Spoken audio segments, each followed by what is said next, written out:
Allez, maintenant, il va falloir mettre cette porte-là à l'intérieur de notre projet. Donc, déjà, on va s'occuper de son type.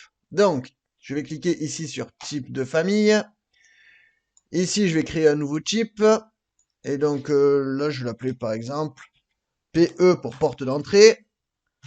100 pour une ouverture de 100. Et je vais lui mettre une isolation à 12. OK. Et donc, on va régler ses paramètres. Donc, ça, c'est une porte de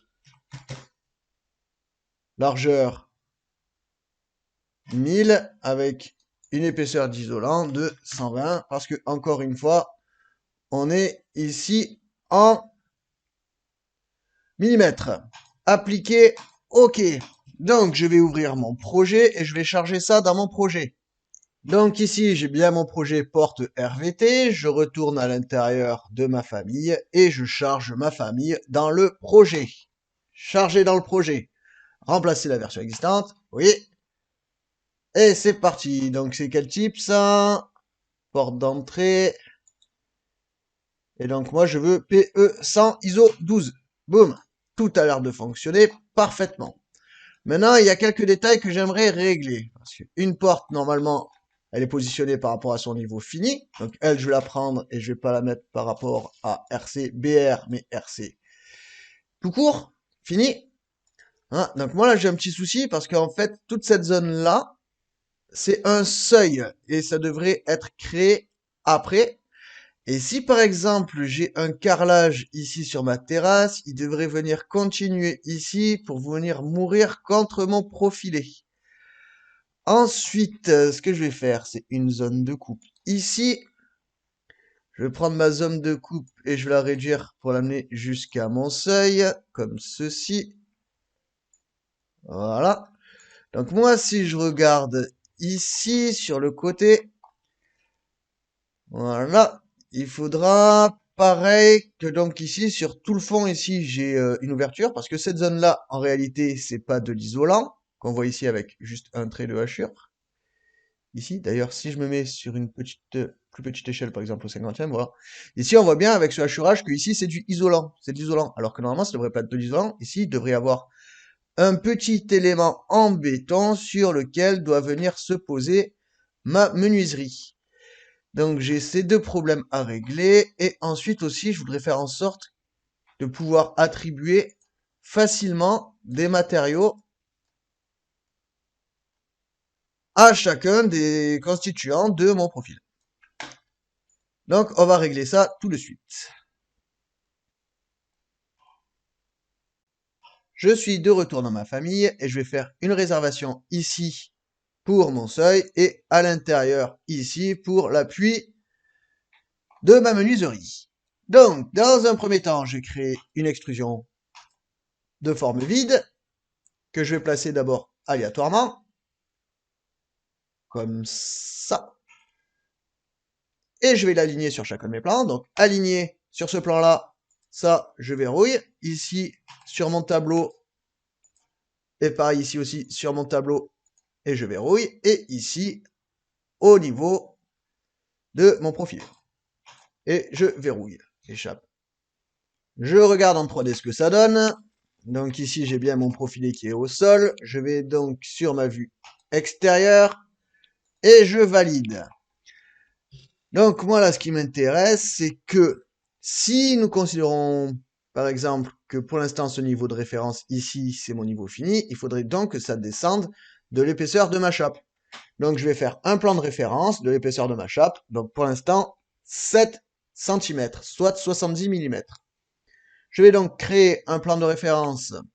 Ici, bam, bam, échappe, échappe. Je sélectionne mon plan de référence, je lui donne une valeur de 70. Je valide. Et avec une cotation, je vais verrouiller la cote. Boum. Et donc, lui, je vais l'étirer jusqu'ici, ma forme vide. Bam. Et pareil pour le haut, je vais caler ça ici sur ce plan de référence ici. Voilà. Ensuite, sur ma 3D, je vais faire un trou avec ça sur mon mur. Donc là, ce que je peux faire, c'est prendre mon mur et le faire descendre, par exemple, jusqu'à la sous-face ici. Et je vais donc faire une coupure. Donc avec couper, je vais couper mon seuil par rapport à ça. Voilà. Ensuite, je vais faire la même chose par rapport à mon isolant. Donc, je retourne sur mon niveau de référence et on va faire la même chose. Donc, créer, forme vide, vide par extrusion, rectangle. Je vais me caler comme ça ici, échappe, aligner, et je vais donc aligner encore une fois sur chacun de mes plans de référence. Et à chaque fois, je verrouille. Là, je me trompe pas, c'est pas mon tableau, mais c'est bien ici, au droit du profilé. Je verrouille, pareil à droite, je verrouille, et pareil ici, tabulation, si j'arrive pas à attraper mon plan, ici, et je verrouille. Échappe, échappe, je vais sur ma vue intérieure. Ici, je valide mon extrusion, et je prends cette poignée qui est en haut, et je la verrouille en bas. Je sais pas pourquoi il n'a pas voulu me mettre de signe de verrou, donc je vais reprendre. Donc moi je veux me caler ici par rapport au plan de référence. Étrange. Tac, reprenons. Tac, il n'a pas envie, c'est pas grave, on va utiliser la commande aligner. Donc je vais aligner sur ce plan-là, lui, je verrouille, et sur le plan du haut, ici, le haut, ici, et je verrouille aussi.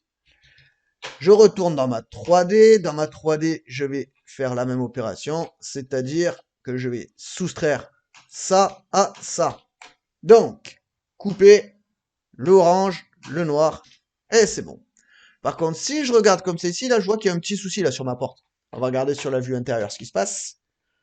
Intérieur, qu'est-ce qui se passe ici? Je vois que ici, ma hauteur n'est plus calée sur le plan ici, mais sur le plan que je viens de créer. Donc, on va modifier ça. Je prends cette extrémité et je vais la caler ici sur mon niveau de référence. Donc il est pas content, il m'a fait une blague, on sait pas trop pourquoi. On va regarder si on arrive ici. Voilà, donc cette cotation ici, c'est donc ma hauteur. Boum. Donc là ici on est parfaitement calé et on va charger ça dans le projet pour voir ce qui se passe. Et c'est parti, j'ouvre donc mon projet, fichier. Je veux mon porte RVT qui est ici.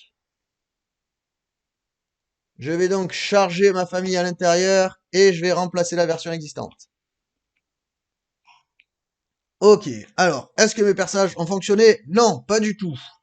Pourquoi? Si je sélectionne ma porte ici, je vais déjà la caler à la bonne hauteur, donc moins 7 cm pour essayer de voir si ça change quelque chose.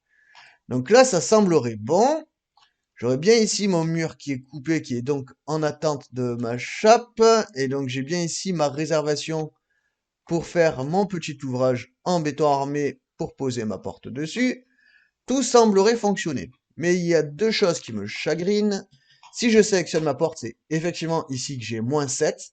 Et surtout ici que j'ai 208. Et donc ça, c'est pas évident à comprendre. Je vais vous expliquer tout de suite ce qui se passe. Je vais fermer mon projet. Oui. Et donc ici, si on regarde, on pourrait donc penser que ce niveau de référence-là correspond à mon niveau fini. Or, pas du tout, ça aurait été trop simple. D'ailleurs, ça se demandait à quoi il sert ce niveau. En fait, il sert à rien, en vrai.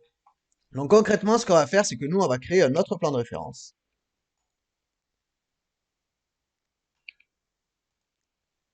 Et ce plan de référence-là, on va le renommer, et lui, ça sera donc notre sol fini. Et à ce sol fini, on va donc lui attribuer des propriétés, soit que c'est la référence bas, ici. Donc concrètement, lui, il va considérer que ce niveau-là, c'est le niveau le plus bas de ma famille et qu'il faudra donc caler sur le niveau dans lequel ma famille est intégrée. Et ici, on va mettre aussi défini l'origine. Donc maintenant, ce que je vais faire, c'est que je vais aligner à ce niveau ici, ce niveau-là, et je vais verrouiller les deux. Maintenant, je vais charger ça dans le projet, on va voir si ça fonctionne. Donc charger dans le projet.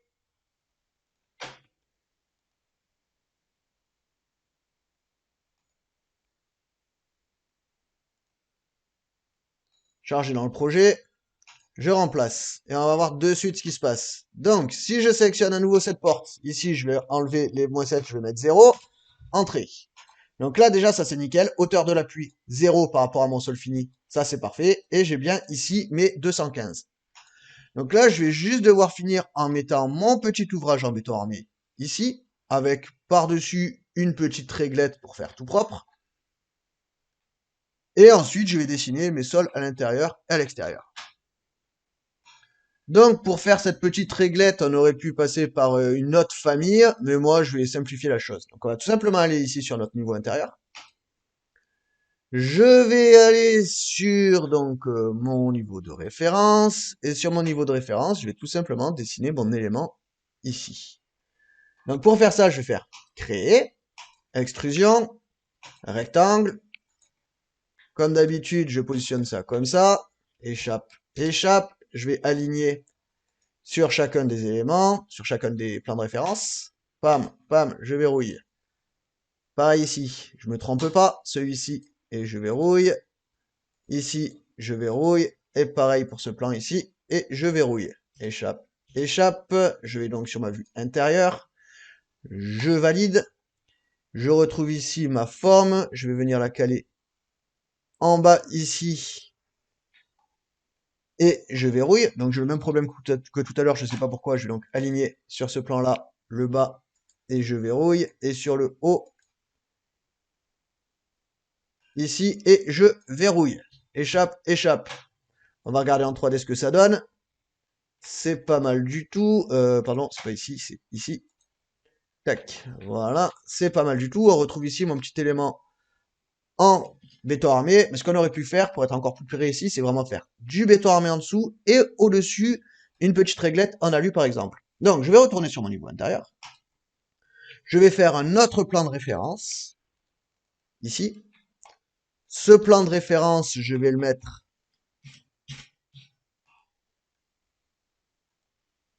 « 10 ou 20 mm en dessous. Je vais mettre, allez, 10 mm. Entrée. Je verrouille ce plan de référence avec une cotation et je verrouille. On aurait pu le renommer, on aurait pu l'appeler par exemple réglette. Donc cet élément ici, je vais le prendre et je vais me caler ici. Je vais donc supprimer la contrainte que j'avais mis et je verrouille. Puis à nouveau, je vais le sélectionner, puis je vais le copier de ici à ici. Donc ici, il va falloir que je décoche contrainte. Voilà, je me positionne jusqu'ici. Je sélectionne cet élément et je vais verrouiller ça ici sur la partie du haut. Voilà. Et donc du coup, je vais pouvoir mettre ça en béton et ça, je le mettrai en alu. Ensuite, la cote ici que j'ai mis de 7 cm, si bien sûr on avait besoin d'avoir des chapes qui étaient supérieures, on aurait pu aussi attribuer un paramètre pour ces 7 cm. Ok, donc une fois que ça c'est fait, je vais charger ça dans le projet et je remplace la version existante. Boum, et là on retrouve bien notre petit élément avec au-dessus la réglette en alu.